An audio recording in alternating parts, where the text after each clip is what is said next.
தேர்தல் படமும் ஜனநாயகம் படம் ஃபிளாப் ஆச்சுன்னா எந்த நாட்டுல இருப்பாரு எங்க இருப்பாரு சொல்ல முடியாது இல்ல. ஏன்னா உண்மை.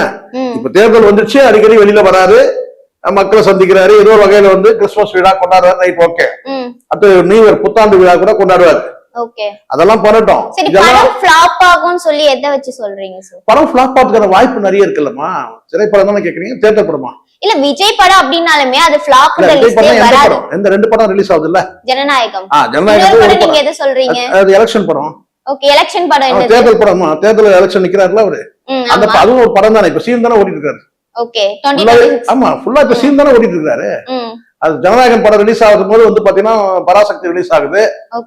வந்து இன்னொரு செய்தி உங்களுக்கு சொல்லிடுறாங்க, மங்காத்தா பேசிட்டு இருக்காங்க, ரிலீஸ் பண்ண போறாங்க, ரீ ரிலீஸ். அதுக்கப்புறம் வந்து ரஜினி படம் ஏதாவது வரலாம், புது படங்கள் ஏதாவது வரலாம் இல்லையா? இது விஜயோட படம் வந்து ஃபிளாப் நம்ம சொல்ல முடியாது இல்ல சார். விஜயோட படம் எங்க ஹிட் ஆயிருமோன்னு பயத்துல மத்தவங்க வந்து படத்தை ரிலீஸ் பண்றாங்க. மொத்தம் வந்து பாத்தீங்கன்னா தோராயமா 69 படம் வச்சிருக்காரு. ஓகே, பாதி படம் வந்து பாத்தீங்கன்னா ஃபிளாப் ஆயிருக்கு. மொத்த படமும் வந்து பாத்தீங்கன்னா வந்து ஹிட் ஆயிருக்குன்னு வச்சுக்கோ, பேச்சுக்கு சொல்றேன்.